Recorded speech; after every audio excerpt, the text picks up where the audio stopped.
Praise the Lord. கர்த்தருடைய பரிசுத்த நாமத்திற்கு மகிமை உண்டாவதாக. எனக்கு இந்த ஒரு அருமையான வாய்ப்பை ஏற்படுத்தி கொடுத்த அன்பு போதகர் டேனியல் ஐயாவுக்கு என் இருதயத்தின் ஆழத்திலிருந்து ஆண்டவராகிய இயேசு கிறிஸ்துவின் நாமத்தில் அவருக்கு நன்றிகளை நான் தெரிவித்துக் கொள்கிறேன். என் பேர் ஜேம்ஸ் கிறிஸ்டோஃபர். கர்த்தருடைய பெரிதான கிருபையில் உளையான சேற்றிலிருந்த உலகத்தின் குடிகாரனாய் இருந்த என்னை இன்றைக்கு ஆண்டவர் எப்படி ஊழியக்காரனாய் மாற்றி இருக்கிறார் என்பதை இந்த அருமையான கர்த்தர் கொடுத்த இந்த சாட்சியை, என் வாழ்க்கையின் அனுபவங்களை உங்களோடு கூட நான் பகிர்ந்து கொள்ள விரும்புகிறேன். கர்த்தர் தாமே இந்த சாட்சியின் நிமித்தம் அநேக இருதயத்தை தொடுவார் என்று நான் விசுவாசிக்கிறேன். இன்னைக்கு கர்த்தருடைய பெரிதான கிருபையினால தேடி வந்தார் இயேசு அப்படின்னு என்ற ஒரு ஊழியத்தை, அந்த கனமான ஊழியத்தை கர்த்தர் அடியேன் கரத்தில் நம்பி கொடுத்து அந்த ஊழியத்தின் பாதையில் நடத்தி கொண்டிருக்கிறார். அது எல்லாருமே கேட்பாங்க, அது என்ன தேடி வந்தார் இயேசு, உங்கள் ஊழியத்துக்கு தேடி வந்தார் இயேசு மினிஸ்ட்ரிஸ்ன்னு பேர் வச்சுருக்கீங்களே அப்படின்ட்டு. ஆமாம், உண்மையாகவே உளையான சேட்டிலையும் ஒயின் ஷாப் வாசல்லையும் குடிகாரனாய் நான் எங்கெல்லாம் விழுந்திருந்தனோ அங்கெல்லாம் என்னை தூக்கி எடுக்கிறதுக்கு உண்மையாகவே எந்த கரமும் வரலை. என்னை நேசித்த, என்னை தேடி வந்த என் இயேசுவின் கரம் மட்டும்தான் வந்தது. அதனால தான் ஊழியத்துக்கு தேடி வந்தார் இயேசு ஊழியங்கள் என்று பெயரிட்டிருக்கிறோம். அதை கர்த்தர் ஒரு பாடலாகவே கொடுத்திருக்கிறார். அந்த பாடலை நாங்கள் வெளியிட்டிருக்கிறோம். அந்த பாடல் ஒரு 4 வரி மாத்திரம் உங்களுக்கு பிரயோஜனமாக இருக்க நான் பாட விரும்புகிறேன். கர்த்தர் ஆசீர்வதிப்பாராக. Praise the Lord.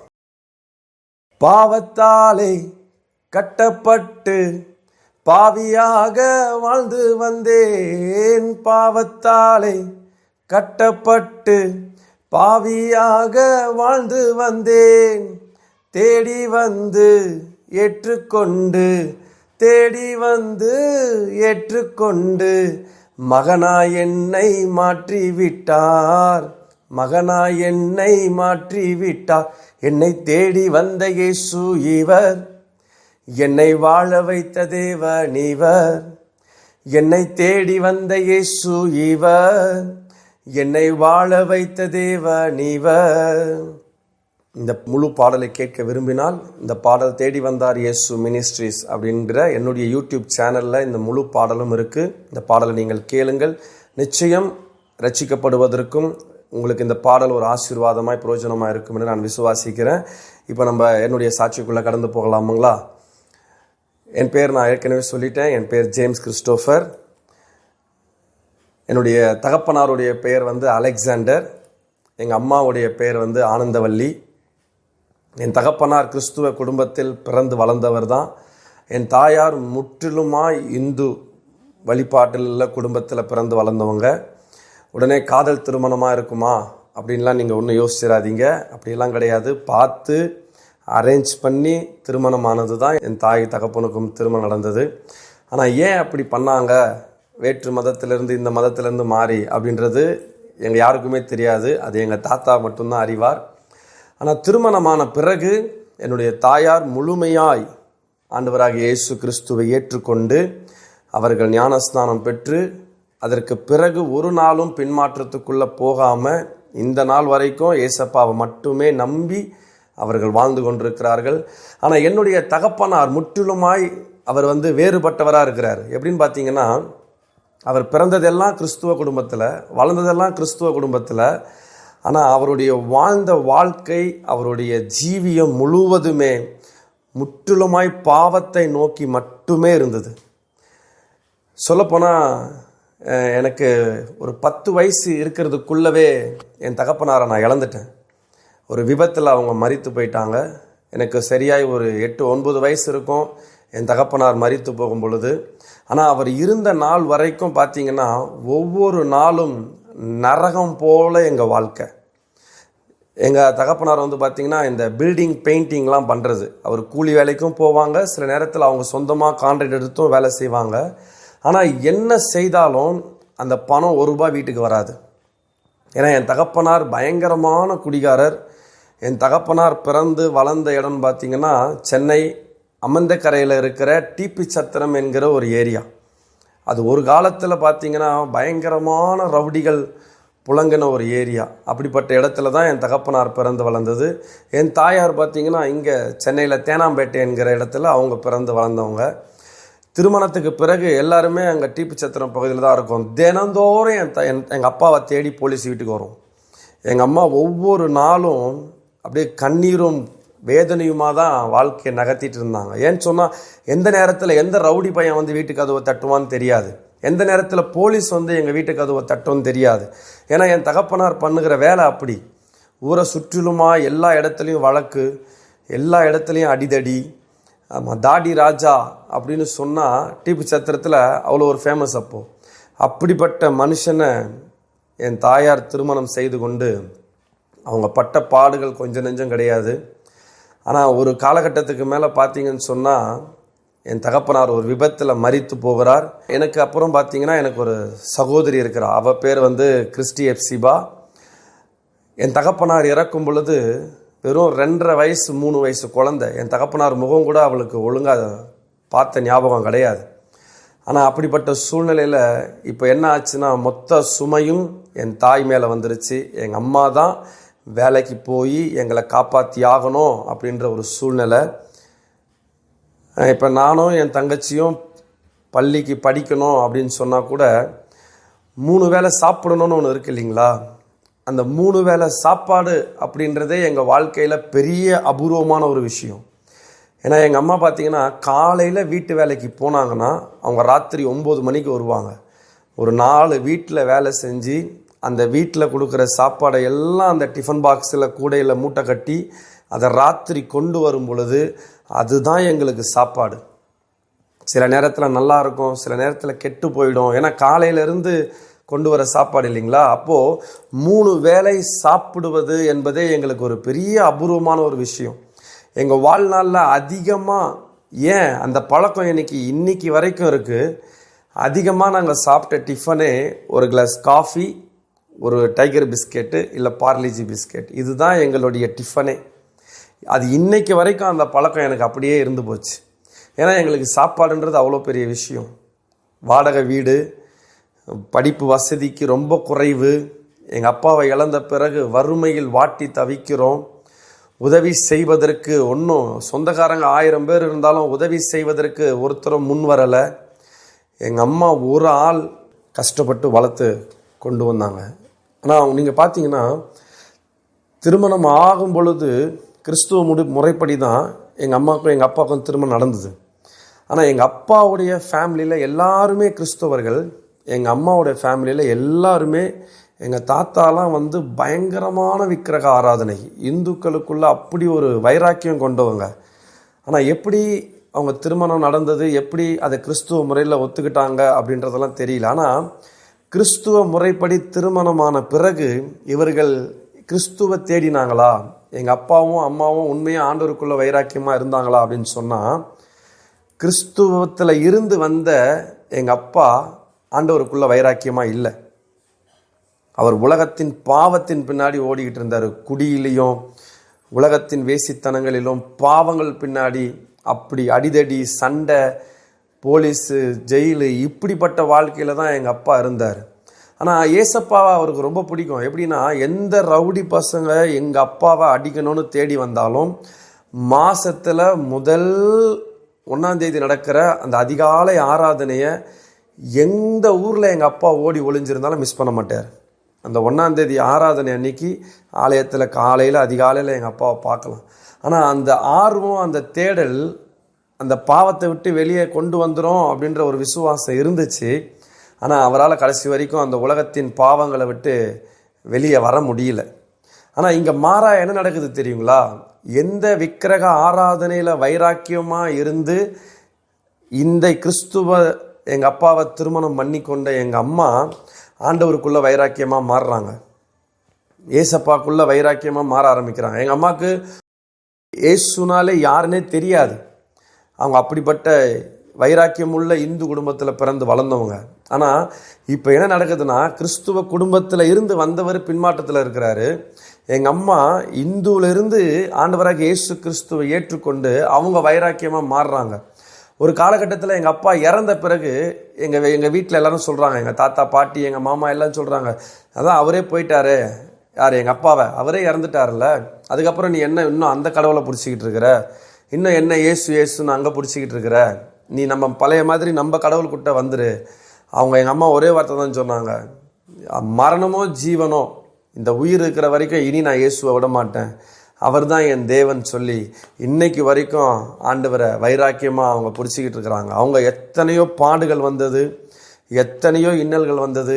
எங்கள் அப்பா மரித்த பிறகு எல்லாரும் சொன்னாங்க 2வது திருமணம் பண்ணி வச்சிடுறோம். ஏன்னா எங்கள் அப்பா மரிக்கும் பொழுது எங்கள் அம்மாவுக்கு ரொம்ப சின்ன வயசு, ஒரு 30 வயசு 32 வயசு அந்த மாதிரி தான் இருக்கும். நானே ஒரு 8 வயசு பிள்ளை. அப்போது பையனை ஹாஸ்டலில் சேர்த்துடலாம். என் தங்கச்சியை எங்கள் மாமா சொன்னார், நான் வளர்த்துக்கிறேன், உனக்கு வேணால் 2வது திருமணம் பண்ணிடலாம் அப்படின்னு சொல்லும் பொழுது எங்கள் அம்மா ஒரே வார்த்தை சொன்னாங்க, இனி என் வாழ்க்கை என் கர்த்தருக்காகவும் என் பிள்ளைகளுக்காகவும் மட்டும்தான் இந்த வாழ்க்கைன்னு சொல்லி ஆண்டவருக்குள்ள வைராக்கியமாய் விசுவாசத்தோடு ஒவ்வொரு நாளும் எங்கள் அம்மா ஜெபம் பண்ணும்போது அழுகை இல்லாமல் ஜெபிக்க மாட்டாங்க. அப்படிப்பட்ட காரியங்களில் தான் எங்களை நடத்திட்டு வந்தாங்க. ஆனால் ஒரு நாளும் ஆண்டவரை அவங்க விடவே இல்லை. கர்த்தரும் எந்த சூழ்நிலையிலையும் என் தாயாரை கைவிடவே இல்லை. இப்படி தான் எங்கள் அம்மா கிறிஸ்துவுக்குள்ள வைராக்கியமாய் வாழ்ந்து வந்தாங்க. இப்போ அடுத்தது என்ன நடக்குதுன்னு பார்த்தீங்கன்னா, சரி எங்கள் அம்மாவுக்கு ஒரு பெரிய ஆசை. ஏன்னா எங்கள் அம்மா அந்த அளவுக்கு படித்தவங்க கிடையாது, அவங்க வெல் எஜுகேட்டட்லாம் கிடையாது. ஸோ அவங்களுக்கு ஒரு ஆசை, நம்ம பிள்ளைங்களாவது நல்லா படிக்கணும், அப்பா இல்லைனாலும் என் பிள்ளைங்க இப்படி வீணாக போயிடுச்சுன்னு யாரும் சொல்லிடக்கூடாது, எங்கள் பிள்ளைங்க நல்லா படிக்கணும் அப்படின்ற ஒரு எண்ணத்தில் நாங்கள் டீப்பு சத்திரத்துலேருந்து ஃபுல்லாக எல்லாருமே மாறி தேனாம்பேட்டைக்கு வந்துட்டோம். ஏன்னா தேனாம்பேட்டில் தான் எல்லா ரிலேஷனுமே இருக்காங்க, தாத்தா பாட்டி மாமா எல்லாருமே. அதனால் நாங்கள் ஃபுல்லாக தேனாம்பேட்டில் வந்ததுக்கு பிறகு தேனாம்பேட்டையில் இருக்கிற திருவள்ளுவர் சாலையில்ங்கிற அந்த அரசு பள்ளியில், கவர்மெண்ட் பள்ளியில் கொண்டு போய் என்னை என் தங்கச்சியும் சேர்க்குறாங்க. சேர்த்த பிறகு பார்த்திங்கன்னா அவங்களுக்கு ஆசை என் பிள்ளைங்க நல்லா படிக்கணும், நல்ல நிலைமைக்கு வரணும் அப்படின்றது. ஆனால் நமக்கு அந்த ஆசை இருக்கணும்ல. சின்ன வயசில் படிக்கும் பொழுது ஓரளவுக்கு நல்லா ஸ்கூலுக்கு போகிறது எல்லாம் ஓரளவுக்கு நார்மலாக எல்லாரும் போல் படிக்கிறது, ரொம்ப பயங்கரமான படிப்பாளி அப்படிலாம் ஒன்றும் கிடையாது. ஆவரேஜான ஸ்டூடெண்ட் தான். படிப்பேன், என்னவோ ஃபெயில் ஆகாமல் பாஸ் ஆகிடுவேன், ஏன்னா எதுலேயும் முட்டை வாங்க மாட்டேன், அப்படிப்பட்ட ஒரு ஆவரேஜான ஸ்டூடெண்ட்டு தான்.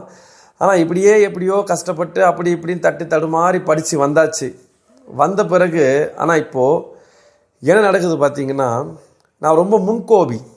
அது சின்ன வயசுலேருந்தே அப்படி தான். கோவம் வந்தால் என்ன பண்ணுறேன்னே தெரியாது, செவுத்தில் குத்துவேன், எதனா தூக்கி போட்டு உடைப்பேன். அப்படிப்பட்ட ரொம்ப கோவம் சின்ன வயசுலேருந்தே எனக்கு ஜாஸ்தி வரும். எனக்கு அன்றைக்கி என்ன நடந்துச்சுன்னு பார்த்தீங்கன்னா, நான் எப்போவுமே ஸ்கூலுக்கு சீக்கிரமாக போகிற ஆளே கிடையாதுங்க. ப்ரேயரெல்லாம் முடிஞ்சு ஃபஸ்ட்டு ப்ரேயர் கிளாஸே முடிஞ்ச அப்புறம் தான் நான் கிளாஸ்க்குள்ளே என்ட்ரி ஆகிற அளவுக்கு ஒரு நல்ல மாணவன். அன்றைக்கின்னு பார்த்து நான் ரொம்ப சீக்கிரமாக ஸ்கூல் போயிட்டேன்.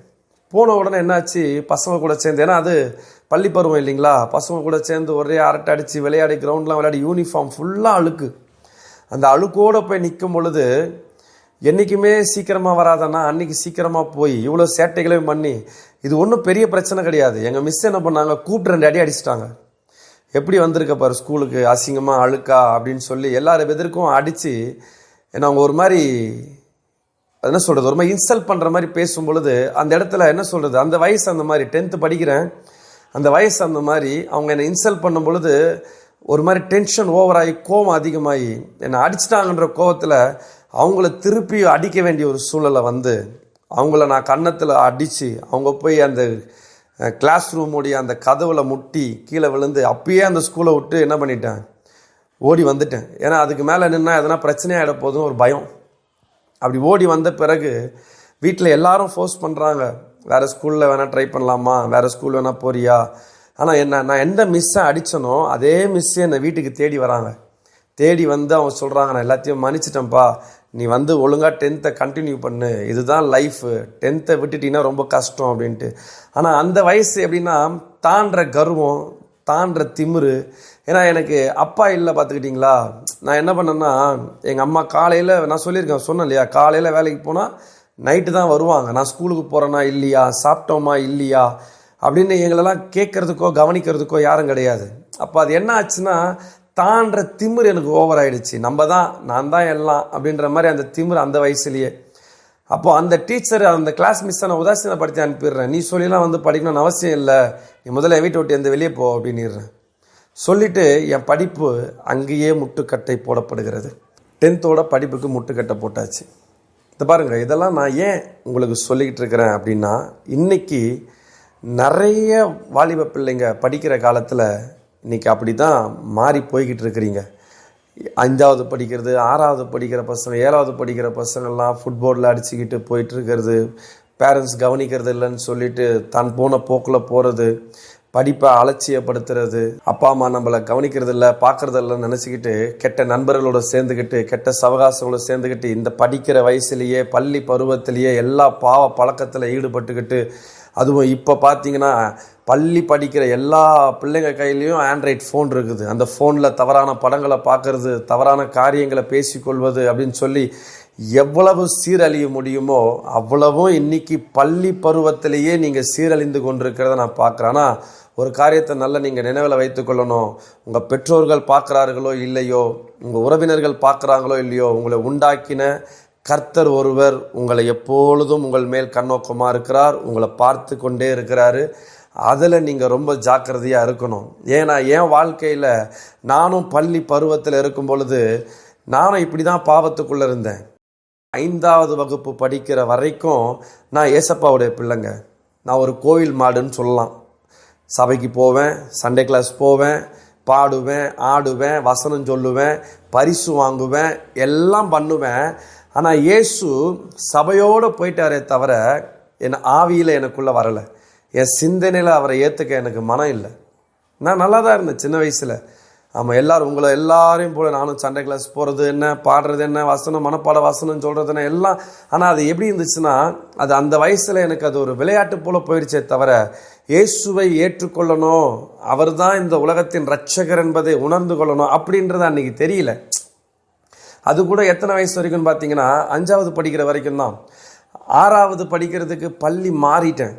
5ஆம் வகுப்புலேருந்து 6வது படிக்க மேல் உயர்நிலை பள்ளிக்கு மாறின பிறகு அப்போ என்ன ஆச்சுன்னா, நாம் பெரிய ஆள் ஆகிட்டோம் போல்.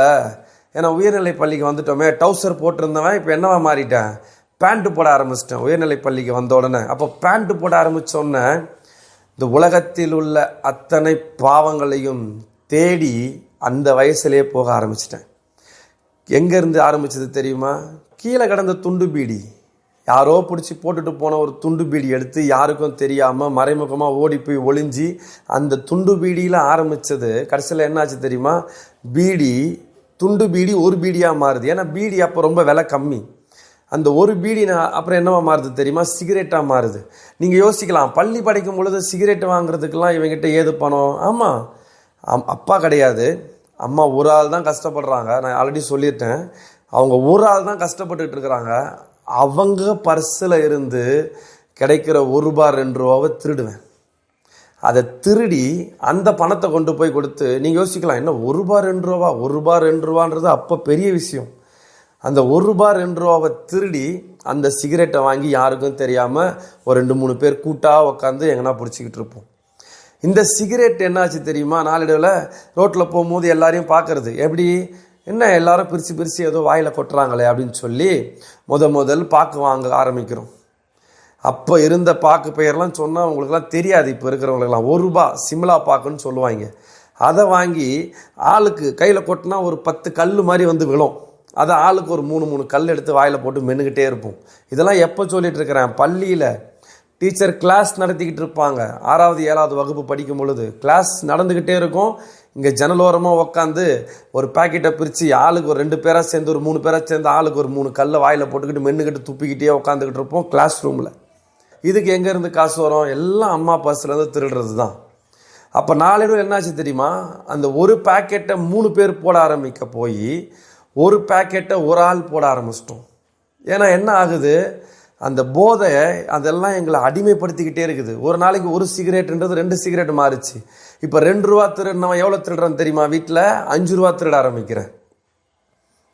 இன்னைக்கு நிறைய வாலிப பிள்ளைங்க இப்படி தாங்க உங்கள் வாழ்க்கையை சீரழிச்சிக்கிறோம். அது அந்த நேரத்தில் கெத்தா ஸ்டெயிலாக அந்த வயசில் பிடிக்கும் பொழுது அது ஒரு மாதிரி திமுறா தெனாவிட்டா, பாத்தியா நான் சிகரெட் பிடிக்கிறேன் பாத்தியா, எவனுக்கு நான் பயப்படணும், எவன் என்ன கேள்வி கேட்பான், ஏன் பணம் ஏன் காசு அப்படின்னு அந்த திமிரு எல்லா பாவங்களுக்குள்ளேயும் நம்மளை தள்ளுச்சிங்க. இன்றைக்கி நிறைய பேர், நிறைய வாலிப பிள்ளைங்க படிக்கிற காலத்தில் அப்படி தான் இருக்கிறீங்க. தயவு செய்து சொல்கிறேன், இந்த பள்ளி பருவம் போல் ஒரு அழகான பருவம் நம்ம வாழ்க்கையில் திரும்ப கிடைக்கவே கிடைக்காது. அந்த பருவத்தை என்ஜாய் பண்ணுறதோட நல்ல படிப்போட ஞானத்தோடு நம்ம வாழ்ந்தோன்னு சொன்னால் நம்ம வாழ்க்கை போகிற இடம் வேறையாக இருக்கும். இல்லைன்னா என் வாழ்க்கை எப்படி கெட்டு குட்டிச்சவராக போச்சோ அதே போல தான் உங்கள் வாழ்க்கையும் கேள்விக்குறியாய் மாறி நிற்கும். பாருங்கள் பிரியமானவர்களே, இப்போது என்னுடைய சாட்சிக்குள்ளே நான் கடந்து போகிறேன். 10th முட்டுக்கட்டை போட்டாச்சு. இதுக்கப்புறம் என் வாழ்க்கை என்ன, எப்படி நடந்துச்சு, எப்படி மூவ் பண்ணேன் அப்படின்றத உங்களோடு கூட நான் பகிர்ந்து கொள்ள போகிறேன். ஏன்னா படிக்காமல் நான் பண்ண வேலைக்கு உண்டான காரியங்கள் என்னை எங்கே கொண்டு போய் நிறுத்துச்சு அப்படின்றத நான் உங்களோட கூட பகிர்ந்து கொள்ள போகிறேன். 10th படிப்பை நிறுத்தியாச்சு. அதுக்கு பிறகு என்ன பண்ணுறது அப்படின்னா, எல்லோரும் சொன்னாங்க மெக்கானிக் ஷெட்டில் வேலைக்கு போ. சரி, ஓகே, மெக்கானிக் ஷெட்டில் வேலைக்கு, ஒரு கார் மெக்கானிக் ஷெட்டில் வேலைக்கு கொண்டு போய் விட்றாங்க. போன இடத்துல அவன் என்ன பண்ணான், மெக்கானிக் ஷெட்டில் வேலை கற்றுக்க தான் போயிருக்கிறோம், நம்ம வேலை கற்றுக்க தான் சொல்கிறாங்க, நாமளும் அதை செய்ய தான் போயிருக்கிறோம். போன இடத்துல சுற்றியில் கட்டை பக்கமாக திருப்பி வச்சு இந்த முட்டிலேயே நொட்டுன்னு அடிச்சிட்டார் அவர். யார்? Senior mechanic. நம்ம தான் ஆல்ரெடி நான் உங்களுக்கு என்ன பண்ணியிருக்கேன், பதிவு பண்ணியிருக்கேன். நாம் கொஞ்சம் யார், முன்கோவி. நம்மளுக்கு சும்மாவே அப்படி டெம்பர் ஆகிடும் கோவம். சுற்றியில் அடித்த உடனே நீ என்னை கட்டை பக்கமாக அடிக்கிறதுன்னு சொல்லி நான் சுற்றி பக்கமாகவே அவரை கையிலேயே அடிச்சுட்டு அங்கேருந்து ஓடி வந்துட்டேன். இப்போது வேலையும் என்னாச்சு, போச்சு. இப்போ அதுக்கப்புறம் என்ன பண்ணுறாங்க தெரியுமா, சரி இவனுக்கு இந்த இடம் செட் ஆகாதுன்னு சொல்லி ஒரு பைக் மெக்கானிக் ஷெட்டில் கொண்டு போய் விட்றாங்க. ஒரே நாள் வேலை செஞ்சேன், ஒரே நாள் தான் அந்த இடத்துல வேலை செஞ்சேன். அதுக்கு மேலே என்ன பண்ண முடியல, அந்த இடத்துல என்னால் வேலை செய்ய முடியல. அங்கேருந்து வந்துட்டேன். அங்கேருந்து வந்த உடனே இந்த கைலாங்கடை குடோன்னு சொல்லுவாங்க, பார்த்துருக்கீங்களா நீங்கள் எல்லாரும்? இந்த பழைய சாமான் விற்கிற கடை பார்த்துருப்பீங்க, இந்த பழைய வேஸ்டேஜ் பொருளெல்லாம் போடுறது. அதை குடோன்லேயே போய் நான் வேலை பார்த்தேன். அங்கே பார்த்தீங்கன்னா ஒரு 3 மாதம் வேலை பார்த்துருப்பேன்.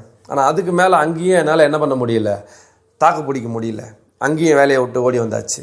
இப்படி போகிற இடத்துல எங்கேயுமே உருப்படியாக வேலை செய்யாமல், எங்கேயுமே வேலை செய்ய முடியாமல், எல்லா இடத்துலையும் சொல்லுவாங்க பார்த்துருக்கீங்களா, நாய் வாய் வைக்கிற மாதிரி அங்கங்கங்கங்க வாய் வைக்காத அப்படின்ட்டு. அந்த மாதிரி நாயை போல் அங்கங்கங்கங்க வாயை வச்சுக்கிட்டு இருந்தவன் தான் நான்.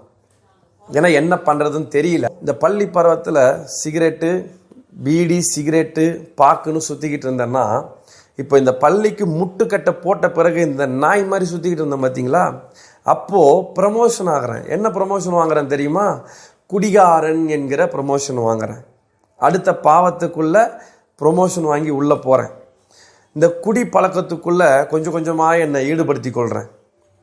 குடிக்க ஆரம்பிக்கிறேன். ஆரம்பத்தில் எல்லாரும் போலவும் கொஞ்சமாக ஸ்டார்ட் பண்ணி தான் நண்பர்கள் சொன்னாங்க, அவங்க சொன்னாங்க, இவங்க சொன்னாங்கன்னு ஆரம்பித்து நாளடைவில் அந்த பழக்கம் என்னவா மாறிச்சு தெரியுமா, பயங்கரமான ஒரு குடிகாரனாக மாறிட்டேன். இந்த குடி என்னை எங்கெல்லாம் கொண்டு போய் விட்டதுன்னு நான் உங்ககிட்ட சொல்கிறேன்.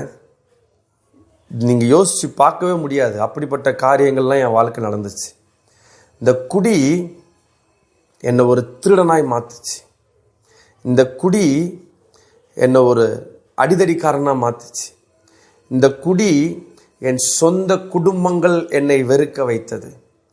கடைசியாக எங்கள் அம்மா சொன்னாங்கன்னு நான் சொன்னேன் இல்லையா, என் பிள்ளைகளுக்காகவே நான் வாழ்ந்துருவேன்ட்டு. அந்த தாய் ஒரு நாள் அவங்க வாயால் சொல்கிறாங்க, நீ இப்படி இருக்கிறத பார்க்கிலும் நீ செத்து போயிட்டா நலமாக இருக்கும் அப்படின்னு சொல்லி கையெடுத்து கும்பிட்டு அழுகுறாங்க. ஏன்னா இந்த குடியின் வாழ்க்கை என்னை அவ்வளவு பாவத்துக்குள்ள, ஏன்னா எந்த தகப்பனை பார்த்து நாங்கள்லாம் வெறுத்து பயந்தோமோ அதே தகப்பனுடைய குணாதிசயங்கள் எனக்குள்ளே வந்துருச்சு. குடிக்காக என்ன பண்ணுறோம் தெரியுமா, திருட ஆரம்பிக்கிறேன். எங்கே போய் திருடுறது, எங்கள் வீட்டில் சொந்த வீட்டில் திருட ஆரம்பித்தேன்னா, இப்போ அந்த குடியின் போதையினால், அந்த குடி இல்லை அப்படின்னா ஒரு மாதிரி கோபம் வர ஆரம்பிக்கும் பொழுது அக்கம் பக்கத்தில் இருக்கிற வீட்டிலலாம் திருட ஆரம்பிக்கிறேன். திருடி அந்த பணத்தில் குடிக்க ஆரம்பிக்கிறேன். ஒரு காலகட்டத்துக்கு மேலே என்ன ஆச்சு தெரியுமா, எல்லாருக்கும் தெரிஞ்சு போச்சு நான் தான் எல்லார் வீட்லேயும் காசு திருடுறேன்னு சொல்லி பெரிய பிரச்சனையாகி, அதுக்கு பிறகு இப்போது எங்கேயும் போய் திருட வழி இல்லை. கடைசியாக என்ன பண்ணுறேன் தெரியுமா சுச்சுவேஷனு, டெய்லி காலையில் ஒயின் ஷாப் வாசலில் போய் நின்று கூச்சமே படாமல் கை நீட்டி பிச்சை எடுப்பேன். வர போகிற ஒவ்வொருத்தர்கிட்டையும், ஆமாம் உங்களுக்கு தெரியும் அந்த சென்னை ஸ்லாங் எப்படி பேசுவாங்க, என்ன வாத்தியார், என்ன தலை, எதனா கவனி, வாத்தலை வா வாத்தியார் அப்படின்னு சொல்லி எல்லாருக்கும் வணக்கம் போட்டு 2 ரூபா 1 ரூபா 5 ரூபான்னு ஒயின் ஷாப் வாசலில் நின்று கையேந்தி பிச்சை எடுத்து அந்த பிச்சையை கொண்டு போய் கொடுத்து குடித்து குடிவெறி தீர்த்து கொண்ட ஒரு குடிகாரனா. பயங்கரமான குடி. அந்த குடியில் என்ன பண்ண தெரியுமா, இப்போ சுத்தம் அப்படின்லாம் சொல்லுவாங்க பார்த்துருக்கீங்களா? சுத்தம் அதுனா என்னன்னே தெரியாது. எவனோ குடிச்சு போட்டுட்டு போன கிளாஸு, எவனோ குடிச்சு தூக்கி வீசப்பட்ட அந்த வாட்டர் பேக்கெட், இப்போ வாட்டர் பேக்கெட்லாம் கிடையாது, அப்போ வாட்டர் பேக்கெட்டு தான். எவனோ குடிச்சு தூக்கி போட்ட வாட்டர் பேக்கெட்டு, இதையெல்லாம் எடுத்து அந்த கிளாஸை சரி பண்ணி அதில் ஊற்றி, எவனோ குடிச்சு தூக்கி எச்ச வாட்டர் பேக்கெட்டை எடுத்து அதை ஊற்றி குடிச்சிட்டு வந்த குடிகாரன் தான் இன்றைக்கி உங்கள் முன்னாடி உட்காந்து பேசிக்கிட்டு இருக்கிறேன். இப்படிப்பட்ட இந்த குடியின் பாவம் என் வாழ்க்கையில் கொடூரமாய் விரித்து ஆடினது. ஒரு நாளைக்கு காலையில் ஆரம்பித்தேன்னா இரவு முழுவதும் குடிப்பேன், வீட்டுக்கே போக மாட்டேன். நான் குடித்து எங்கே விழுந்து கிடப்பேன்னு யாருக்குமே தெரியாது, என்னை தேடி வர்றதுக்கும் யாரும் கிடையாது. நான் ஆரம்பத்தில் சொன்னேன் பார்த்தீங்களா, ஏன் இந்த ஊழியத்துக்கு தேடி வந்தார் இயேசு அப்படின்னு பேர் வச்சேன்னு சொல்லி. குடித்து குப்பை தொட்டி உள்ள விழுந்து இருந்திருக்குங்க.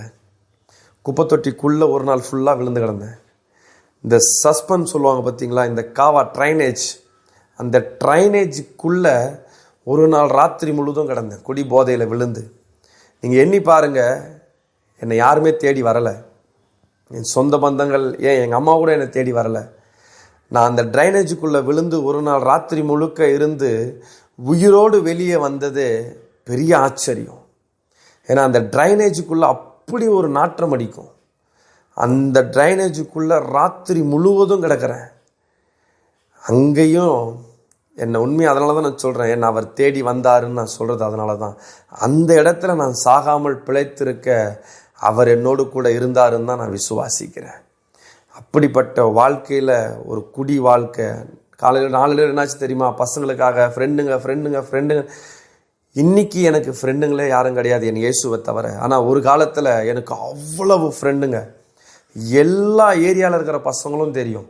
அவனுக்காக இவனுக்காக எனக்காக எல்லாருக்காகவும் சண்டை போடுறது, எல்லாருக்காகவும் அடிக்கிறது, எல்லாருக்காகவும் வெட்டுறது, குத்துறது, ஸ்டேஷனு, ஜெயிலு, எல்லா எங்கெல்லாம் போகக்கூடாதோ அத்தனை இடங்களுக்கும் நான் போயிட்டு வந்தவன். பாருங்கள் பிரியமானவர்களே, எங்கள் அம்மா எதெல்லாம் எங்கள் அப்பா கிட்ட இருக்கிற குணாதிசயங்களை வெறுத்தாங்களோ, எதெல்லாம் என் பிள்ளைகளுக்கு வந்துடவே கூடாதுன்னு நினச்சி நல்லா படித்து நல்ல ஆளாகணும்னு நினச்சாங்களோ அத்தனை கனவுகளையும் சுக்கு நூறாய் உடைத்து எங்கள் அப்பாவை விட 2 மடங்கு மோசமானவனாய் நான் வளர்ந்தேன்.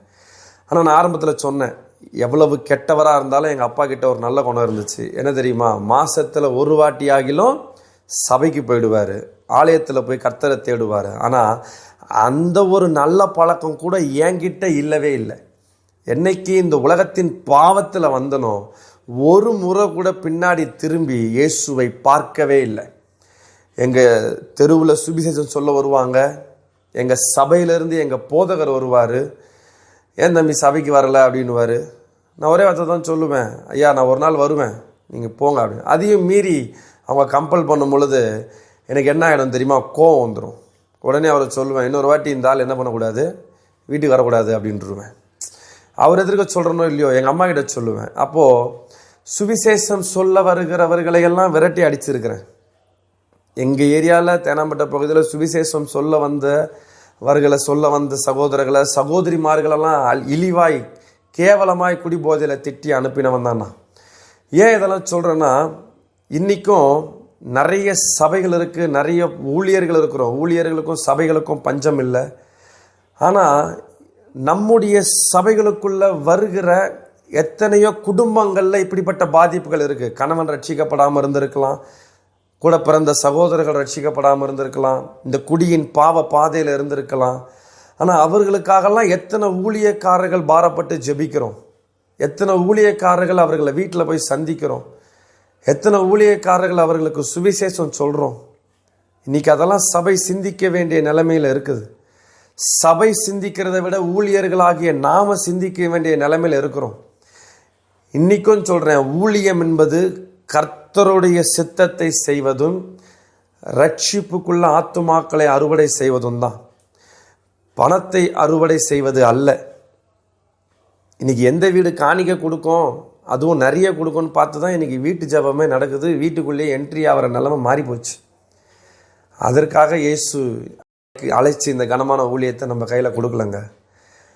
99 நீதிமான்களை பார்க்கிலும் ஒரு பாவி மனம் திரும்பும்போது பரலோகத்தில் மிகுந்த சந்தோஷம்னு வசனம் சொல்லுது. அந்த ஒரு பாவியை தேடி ஓடுறதுக்கு தான் சபையையும் ஊழியக்காரர்களையும் கர்த்தர் இன்னைக்கு வச்சிருக்கிறார். பாருங்கள் பிரியமானவர்களே, நான் எல்லா ஊழியக்காரர்களையும் அப்படி சொல்லலை. வெறும் பணத்தை மட்டுமே நம்பி பணத்துக்காக மட்டுமே ஊழியம் செய்கிற சில ஊழியக்காரர்களை மட்டும்தான் நான் சொல்கிறேன். ஆனால் என்னுடைய வாழ்க்கையில் ஒரு ஊழியக்காரர் என்னை தேடி வந்தார். அவர் ரொம்ப நல்லவருங்க. என்னிடத்துல வந்து அவர் எப்போ சொன்னாலும் ஒரே ஒரு காரியம் என்ன தெரியுமா? ஏசப்பா உன்னை பார்த்துக்கிட்டே இருக்கிறாருப்பா. உனக்கு அப்பா இல்லை, உங்கள் அம்மா எவ்வளோ கஷ்டப்படுறாங்கன்னு உனக்கு தெரியும். ஆனால் உனக்குன்னு ஒரு தகப்பன் இருக்கிறாரு. அவர் தான் இந்த உலகத்தின் தகப்பனாக இயேசு கிறிஸ்து.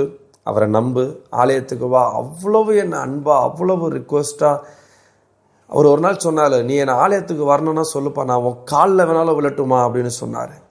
அப்படிப்பட்ட ஒரு நல்ல தேவ மனுஷனை நான் திட்டி அவர் இனி என் வீட்டுக்கு வரக்கூடாதுன்னு சொல்லி அவரை வெளியே துரத்தி அவமானப்படுத்தினேன். இன்றைக்கி பாருங்கள், நிறைய பேர் அப்படி தான் இன்றைக்கி பாவத்தின் பாதையில் போய்கிட்டு இருக்கீங்க. குடிகாரனாகவும் ஒரு விதமான போதை பழக்கங்களுக்கு அடிமைப்பட்டு இன்றைக்கி எத்தனையோ குடும்பங்கள் அப்படி பாவத்தில் சீரழிஞ்சிக்கிட்டு இருக்குது. ஆனால் உங்கள் வீட்டுக்கும் அதே போல் ஊழியக்காரர்கள் சுவிசேஷம் சொல்ல வர்றாங்கன்னா தயவு செய்து அவர்களை புறம்பே தள்ளாதீங்க, அவர்களை திட்டி துரத்தாதீங்க. அவங்க சொல்கிற வார்த்தையை கொஞ்சம் காது கொடுத்து கேளுங்க. அவங்க சொல்ல வர்றதே நீங்கள் நல்லா இருக்கணும், உங்கள் குடும்பம் நல்லா இருக்கணும், உங்கள் பிள்ளைகளுடைய எதிர்காலம் நல்லா இருக்கணுன்றதுக்காக உங்களை மதம் மாற்ற வரலை, மனம் மாறுதலுக்காக சில ஊழியக்காரர்கள் உங்களை சந்திக்க வராங்க. தயவு செய்து அவங்களுக்கு கொஞ்சம் செவி கொடுங்க. ஒருவேளை நான் அப்படி என்னை தேடி வந்த அந்த ஊழியக்காருக்கு அன்னைக்கு செவி கொடுத்துருந்தா என் வாழ்க்கையில் நான் இன்னும் சொல்ல போகிற நிறைய இழப்புகளை இழக்காமல் இருந்திருக்கக்கூடும். ஒரு நல்வழிப்படுத்தப்பட்டிருப்பேன். என் வாழ்க்கை என்னைக்கோ கர்த்தருக்குள்ள வைராக்கியமாய் வந்து பலவிதமான மாற்றங்கள் வந்திருக்கும். ஆனால் நான் கேட்காம அவரை புறக்கணித்ததுனால நான் விழுந்த இடம் எங்கே தெரியுமா? அகல பாதாளத்துக்குள்ளே விழுந்து போகிற ஒரு சூழ்நிலை என் வாழ்க்கையில் உண்டானது. இப்போது நான் ஏற்கனவே சொன்னது போல் ஒரு பக்கம் சிகரெட்டு, ஒரு பக்கம் பார்க்க மாவா, இன்னொரு பக்கம் குடி. நாளடைவில் இந்த குடி எங்கே போய் முடிஞ்சது தெரியுமா? அதுக்கு அடுத்த கட்ட ப்ரமோஷனாக கஞ்சா அடிக்க ஆரம்பித்தேன். சும்மா விளையாட்டாக ஒரு பப்பு வலிக்க ஆரம்பித்து நாளடைவில் அது கொஞ்சம் ஒரு பழக்கமாக உள்ள மாறி அதை டெய்லி அந்த கஞ்சா என்கிற அந்த போதைக்குள்ளே அடிமையான.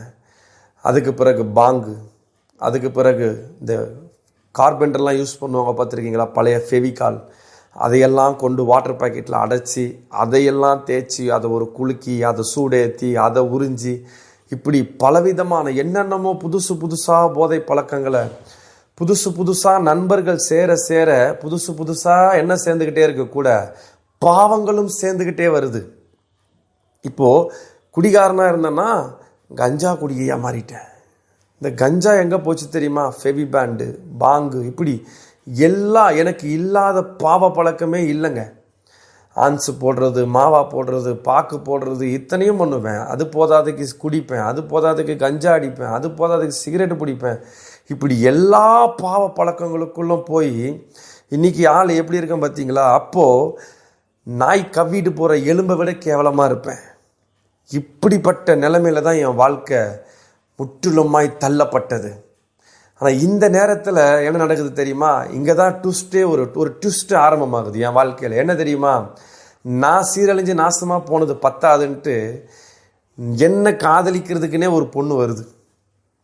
நான் இருந்த அதே தேனாம்பட்டை பகுதியில் இப்போ எனக்கு கூட இருக்கிற என் மனைவி, அவங்க பேர் அமலா, அவங்கள நானும் சந்திக்கிற ஒரு சூழ்நிலை ஏற்படுது. ஆள் பார்த்தேன்னு வச்சுக்கோங்களேன், ஆள் டொக்கு விழுந்து போய் கண்ணெல்லாம் உள்ளே போய், ஏன்னா 24 மணி நேரம் குடி, சிகரெட்டு, கஞ்சா. அப்போ எப்படி இருப்பான் ஆள்? யோசிச்சு பாருங்கள். போட்டுக்க ஒழுங்காக ட்ரெஸ் இருக்காது, ஒழுங்காக சாப்பாடு இருக்காது. ஆனால் எது இருக்குதோ இல்லையோ எங்கனாவது போய் பிச்சை எடுத்தாவது என்ன பண்ணிடணும், குடிச்சிருவேன். அப்போ இப்படிப்பட்ட சூழ்நிலை தான் எனக்கும் என் மனைவிக்கும் ஒரு சந்திப்பு ஏற்படுது.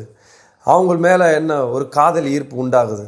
அப்போது 2 பேருமே காதலித்த பிறகு ரெண்டு வீட்டுக்குள்ளேயும் பேசி ரெண்டு வீட்டாரும் ஒத்து போய் தான் என்ன பண்ணுறோம், ஆண்டவராகிய இயேசு கிறிஸ்துவை ஏற்றுக்கொள்ளலைனாலும் ரட்சிப்புக்குள்ளே வரலனாலும் கிறிஸ்துவ முறைப்படி தான் எங்கள் திருமணம் நடக்குது. ஆனால் என் ஒய்ஃபோட வீட்டில் பார்த்தீங்கன்னு சொன்னால் அவங்க வீட்டில் எல்லாருமே நல்ல ஆண்டவருக்குள்ள வைராக்கியமானவங்க. என் மனைவி நல்ல ஆண்டவருக்குள்ள வைராக்கியமாக இருந்தவங்க. அவங்க அம்மா, அவங்க பெரியம்மா, அவங்க சித்தி எல்லாருமே ஆண்டவருக்குள்ள வைராக்கியமானவர்கள், கர்த்தருக்கென்று ஊழியம் செய்தவர்கள். மவுண்ட் ரோடு பகுதியில் இந்த தர்கா பேக் சைடில் அங்கே இருந்த அத்தனை ஆத்துமாக்களை சபைக்கு நேராய், ஊழியத்துக்கு நேராய், ஆண்டவருக்கு நேராய் நடத்தினவங்க அவங்க எங்கள் மாமியார், அதாவது என் மனைவியுடைய அம்மா. அப்போது அப்படிப்பட்ட குடும்பத்திலேருந்து வந்தவங்க என்னுடைய மனைவி. இப்போ என்ன நடக்குது தெரியுமா? சரி, இவன் வாழ்க்கை மாறணும்னா எல்லா குடும்பத்திலையும் பண்ணுறது அதுதான். அது நிறைய குடும்பத்தில் தப்பாக போய் முடியுது. ஆண்டவராகிய இயேசு கிறிஸ்து இருந்ததுனால அது என் குடும்பத்தில் நல்லதாக முடிஞ்சுது. இவனுக்கு ஒரு கல்யாணம் பண்ணி வச்சுட்டாவது இவன் என்ன பண்ணுவான், திருந்துவான் அப்படின்னு சொல்லி, சரி காதலிச்சிட்டான், கல்யாணம் பண்ணி வச்சுருவான் அப்படின்னு சொல்லிட்டு எனக்கும் என் மனைவிக்கும் திருமணம் நடக்குது. ஆண்டவராகிய இயேசு கிறிஸ்து நாமத்தில் தான் எல்லாம் கர்த்தருக்குள்ள ஜபம் பண்ணி பாட்டு பாடி எல்லாம் தான் திருமணம் நடந்து முடிஞ்சிருச்சு. முடிஞ்ச பிறகு என்ன நடக்குது தெரியுமா? ஒரு துளி கூட திருந்துறதுக்கு வாய்ப்பே இல்லை. என் மனைவி போட்டுக்கிட்டு வந்த அத்தனை நகையையும் ஒன்றொன்னா வாங்கி வாங்கி வாங்கி வாங்கி, ஏன்னா வேலைக்கு போகலை, கல்யாணத்துக்கு பிறகும் வேலைக்கு போகலை, எல்லா நகையும் வாங்கி விற்று விற்று விற்று அதில் குடிச்சு சாப்பாட்டுக்கு கூட வழி இல்லாத ஒரு சூழ்நிலை. என் ஒய்ஃப் வீட்டில் எப்படின்னு பார்த்தீங்கன்னா நல்லா சாப்பிட்டு நல்லா வாழ்ந்த குடும்பம். ஆனால் என்கிட்ட அவங்க திருமணமாகி வந்த பிறகு அவங்களுக்கு சாப்பாட்டுக்கு கூட என்ன இல்லை, வழி இல்லை. ஏன்னா இருந்த காசு எல்லாத்தையும் குடிச்சாச்சு. என் மனைவி போட்டுக்கிட்டு வந்த எல்லா நகையும் விற்று விற்று விற்று குடிச்சாச்சு. வீட்டு வாடகை கொடுக்க முடியல. ஹவுஸ் ஓனர் வீடை காலி பண்ணுன்னு சொல்லி சாமான் செட்லாம் தூக்கி ரோட்டில் வச்சிட்டான். எங்கே போகிறதுன்னு தெரியாத சூழ்நிலை. 3 நாள் கண்டினியூஸாக பட்டினியாக கிடக்கிறோம். வெறும் தண்ணியை மட்டும் குடிச்சிக்கிட்டு. வான்னு கூப்பிட்டுக்கிறதுக்கு எங்களுக்கு ஆள் கிடையாது யாரும். நான் ஏற்கனவே சொன்னது தான், நான் குடிகாரனாக இருந்ததுனால, நான் இப்படிப்பட்ட திருடனா பாவியாக இருந்ததுனால என்னை எந்த சொந்தக்காரங்களும் அவங்க வீட்டில் சேர்த்துக்க மாட்டாங்க. ஏன்னா அவங்க மேலே நான் குறை சொல்லலை. அவங்களுக்கு என்னென்னா நான் வந்தால் திருடிடுவேன்ற ஒரு பயம், ஏன்னா வந்தால் திருடிடுவேன் அப்படின்ற ஒரு பயம். அதனாலேயே என்னை யாரும் அவ்வளோ. ஆனால் என் தங்கச்சியே எல்லாரும் சேர்த்துப்பாங்க. அவள் முக்கால்வாசி வளர்ந்ததே எங்கள் பாட்டி வீட்டில் தான். அவள் நல்லா படித்தா, அவள் நல்லா வளர்ந்தா, எல்லாம் ரைட். ஆனால் என்ன யாரும் சேர்த்துக்க மாட்டாங்க. அப்போது கல்யாணத்துக்கு பிறகும் எங்களை யாரும் சேர்த்துக்கல. எங்கே போகிறதுன்னு தெரியல, நிற்கதியாக நிற்கிறோம். இருந்த நகையெல்லாம் போச்சு, இருந்த பணமெல்லாம் போச்சு, எல்லாத்தையும் குடிச்சே அழிச்சிட்டு என்ன செய்கிறதுன்னு தெரியாத ஒரு சூழ்நிலை. நான் குடிச்சிட்டு வந்தேன்னு வச்சுக்கோங்களேன், என் மனைவி என்கிட்ட அப்படி உதவாங்குவாங்க. அடித்து இந்த வாயெல்லாம் ஒரு வாட்டி நகர்ந்து போயிடுச்சு. இந்த பால் தலகாணியெல்லாம் தூக்கி அடிக்கிற மாதிரி அப்படி பிடிச்சி செவுத்தில் தூக்கி அடிப்பேன். கோவம் வந்தால் கழுத்தை பிடிச்சி போதையில் தூக்கி செவுத்தில் நிறுத்திடுவேன். அப்படிப்பட்ட கொடூரமானவன், அப்படிப்பட்ட ஒரு இந்த சொல்லுவாங்க பார்த்தீங்களா சைக்கோ, அந்த மாதிரி சைக்கோ மாதிரி வாழ்ந்தவன் நான். ஆனால் என்னையும் இந்த சூழ்நிலை இருக்குது பார்த்தீங்களா, தனிமையாக நிற்கிறேங்க, யாருமே இல்லை. எனக்கு சொந்தம்னு அத்தனை பேர் இருந்தாலும் நான் ரோட்டில் அனாதையை போல் நிற்கும் பொழுது யாரும் வந்து கை கொடுத்து தூக்கலை. இந்த இடத்துல தான் ஒரு பெரிய மாற்றமே உண்டாகுது. என் மனைவி என்ன பண்ணுறாங்க தெரியுமா? அங்கேருந்து என்ன 1000 லைட்டை கூப்பிட்டு போகிறாங்க. இனி நம்மளுக்கு இந்த தேனம்பெட்டை வேண்டாம். ஆபிரகாமை எப்படி தன் சொந்த தகப்பன் வீட்டிலேருந்து கர்த்தர் வேறு பிரித்து கொண்டு வந்தாரோ, அதே போல் நான் எங்கே பிறந்து எங்கே வளர்ந்து எங்கே அவ்வளவு அராஜகம் பண்ணனோ அந்த இடத்துலேருந்து கர்த்தர் என்னை வேறு பிரித்து கொண்டு போகிறார். 1000 லைட் பகுதிக்கு என்னை கொண்டு போகிறாங்க. இப்போது நான் வேலைக்கு போயே ஆகணுன்ற சுச்சுவேஷன். ஏன்னா சாப்பிட்டு 3 நாள் ஆகுது, சாப்பாட்டுக்கு கூட வழி இல்லை. அந்த நேரத்தில் தான் எங்களுக்கு ரொம்ப உதவியாக இருந்தது எங்கள் மாமியார் தான். என்ன கிடைக்குதோ கொடுத்து அவங்களால முடிஞ்ச வரைக்கும் அவங்க உதவி செஞ்சுக்கிட்டே இருப்பாங்க. அப்படிப்பட்ட சூழ்நிலையில் எனக்கு ஒரு பெயிண்ட் வேலை வாங்கி தராங்க. அந்த பெயிண்ட் வேலைக்கு போய் வாங்குகிற கூலியே ஒரு நாளைக்கு 100 ரூபா 150 ரூபா தான். ஆனால் வரும் பொழுது அதையும் என்ன பண்ணிவிடுவேன், குடிச்சிடுவேன். 3 நாள் பட்டினின்னு தெரியும், வீட்டில் சாப்பாட்டுக்கு வழி இல்லைன்னு தெரியும். அரிசி வாங்க கூட வக்கில்லன்னு தெரியும். ஒரு ஒரு 20 ரூபாய்க்கு அரிசி வாங்கி கொடுத்தா கூட அவங்க கஞ்சி வச்சு குடிச்சு ஊறுகாய் தொட்டு சாப்பிட்டுப்பாங்கன்றது கூட எனக்கு தெரியும். ஆனாலும் ஏன் கால் எங்கே போச்சு தெரியுமா? நேராக ஒயின் ஷாப்புக்கு தான். அந்த கொஞ்சம் வருமானத்தை கூட அந்த குடியில் தாங்க நான் அழித்தேன். இப்படிப்பட்ட சூழ்நிலை தான் ஆண்டவராகிய இயேசு கிறிஸ்து என் வாழ்க்கையில் வராரு. இப்படி குடிகாரனா, இப்படி பாவியா, இப்படி அராஜகம் பண்ணவனா, போலீஸ் ஸ்டேஷனில் கேஸ் உள்ளவனா, எல்லாராலும் வெறுக்கப்பட்டவனா இருந்த என் இயேசு தேடி வந்தார். என் மனைவி சொன்னாங்க, இவ்வளோ பாடுகள் அனுபவிக்கிறோமே, நான் எத்தனை நாள் உன்னை சபைக்கு வான்னு கூப்பிட்டுக்கிட்டு இருக்கிறேன். லவ் பண்ணும் போதெல்லாம் சபைக்கு போவேன். ஏன்னா ஆண்டவரை தேடி கிடையாது, ஆராதனைக்கு என் ஒய்ஃப் வருவாங்களே அப்படின்றதுக்காக அவங்கள தேடி சபைக்கு போவேன். ஞானஸ்தானம் எடுக்க சொன்னாங்க, எடுத்தேன். எது மனம் மாறிலாம் கிடையாது, ஏசு ரட்சகர்னு அறிந்து கொண்டெல்லாம் கிடையாது. ஞானஸ்தானம் எடுத்தால் தான் கல்யாணம் பண்ணி வைப்பேன்னு சொன்னாங்க, அதனால் ஞானஸ்தானம் எடுத்தேன். இப்படிப்பட்ட சூழ்நிலையில் என் மனைவி என்னை மறுபடியும் கூப்பிடுறாங்க, ஒரு முறை என் கூட சபைக்கு வா, இந்த இடத்துல ஒரு பாஸ்டிங் ப்ரேயர் நடக்குது, அந்த பாஸ்டிங் ப்ரேயருக்கு என் கூட வா அப்படின்னு சொல்லி என்னை கூட்டிகிட்டு போகிறாங்க. நான் அந்த பாஸ்டிங் ப்ரேயருக்கு அதான் ஃபஸ்ட் டைம் போகிறேன். போய் அந்த ஃபாஸ்டிங் ப்ரேயரில் உட்கார்றேன். எனக்கு ஒரே கோபம், எரிச்சல். எனக்கு அங்கே உட்காரவே பிடிக்கல.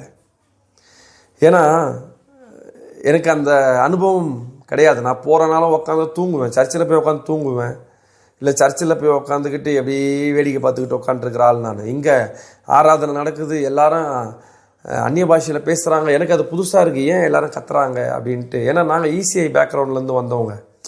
அப்போ ஏன் இவங்கெல்லாம் கத்துறாங்க அப்படின்னு ஒரு மாதிரி ஆச்சரியமாக பார்க்குறேன் எல்லாரையும். அது எனக்கு ஒரு உடன்பாடு இல்லை, இன்ட்ரெஸ்டட் இல்லை. ஆனால் என் மனைவி விடலை. மறுபடியும் அடுத்த மாதமும் அதே போல் அந்த பாசிட்டிவ் பீரியட் கூப்பிட்டு போகிறாங்க. இப்போது பிடிக்காதன்னா பிடிச்சி உக்காடுறேன். அந்த இடத்துல ஏதோ ஒன்று என்னை ஆளுகை செய்யுது. ஆனால் குடியை விடலைங்க, அதெல்லாம் எப்படி விட்டுருவேன், அதெல்லாம் விடலை, அதுவும் இருக்குது. ஆனாலும் அந்த இடத்துல உட்காரும் பொழுது ஏதோ ஒரு சமாதானம் என்னை ஆட்கொள்ளுது, ஏதோ ஒரு சமாதானம் என்னை ஆளுகை செய்யுது.